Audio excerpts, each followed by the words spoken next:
புருஷோத்தமன் விரல்களை குழந்தை இறுகப் பற்றியது. அப்பொழுதுதான் கருநாகம் தலை துண்டாகி கிடந்ததை பார்த்தான் புருஷோத்தமன். வசுந்தரா, இங்கு கருநாகம் வந்திருப்பதை பார்த்தால் அவர்கள் நம் இருப்பிடம் தெரிந்து விட்டார்கள் என்று எண்ணுகிறேன். எதற்கும் தயாராக இரு என்று சொல்லிக் கொண்டிருக்கும் போதே குடிசை வாசலில் குதிரைகளின் காலடி சத்தம் கேட்டது. வசுந்தரா, நாக தேசத்து கொடியவர்கள் இங்கு வந்துவிட்டார்கள். நீ குழந்தையை தூக்கி கொண்டு காட்டுக்குள் சென்றுவிடு. நான் இவர்களை முடித்துவிட்டு உன்னுடன் இணைந்து கொள்கிறேன் என்று கூறியவாறு குடிசையின் பக்கவாட்டு ஓலைகளை பிரித்து காட்டுக்குள் செல்ல வழியை ஏற்படுத்தி கொடுத்தான் புருஷோத்தமன். சீக்கிரம் வந்து விடுங்கள் என்று கூறியவாறு காட்டுக்குள் சென்று மறைந்தாள் வசுந்தரா. குடிசைக்குள் நுழைந்த குதிரை வீரர்கள் புருஷோத்தமனை சூழ்ந்து கொண்டார்கள். வந்தவன் நாகதேசத்து படை தளபதிகளில் ஒருவன். புருஷோத்தமா, எங்கே உன் மனைவியும் குழந்தையும்? இன்று உனக்கு குழந்தை பாக்கியம் கிடைக்கும் என்று எங்கள் குருநாதர் கணித்து சொன்னதில் துளியும் மாற்றம் இருக்காது. உனது உடலில் தலை ஒட்டி கொண்டிருக்க வேண்டும் என்றால் குழந்தையை கொடுத்து விடு. எங்களுக்கு இந்த அம்மாவாசையில் பிறந்த பெண் குழந்தையின் இரத்தம் வேண்டும். சொல்லிவிடு, குழந்தை எங்கே என்று கர்ஜித்தான். கண்கள் சிவக்க கோபமும் ஆத்திரத்துடன் விண்ணதிர கத்தினான். அதற்கு புருஷோத்தமன், அஞ்சுவதும் அடிப்பணிவதும் எங்கள் ஈசன் நாட்டின் குழந்தைகளிடம் கூட காண முடியாது மடையனே. வீரமும் ஒழுக்கமும் எங்கள் இரு கண்கள். நாங்கள் பதுங்கியது பாய்வதற்குத்தானே ஒழிய பயந்து கொண்டல்ல. இது எங்கள் மகாராணி எங்களுக்கு இட்ட கட்டளை.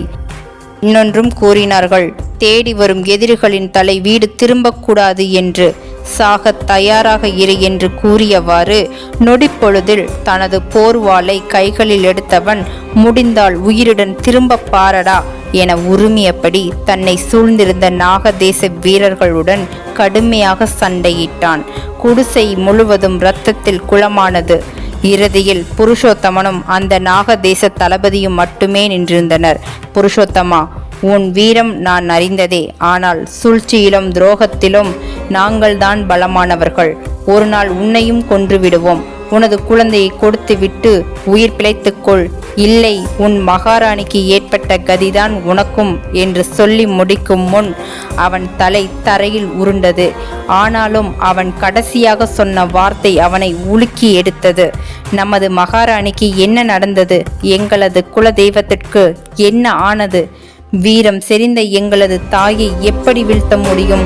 சினம் தலைக்கு ஏற வீழ்ந்து கிடந்த அவனது தலையற்ற உடலை கண்டம் துண்டமாக்கினான்.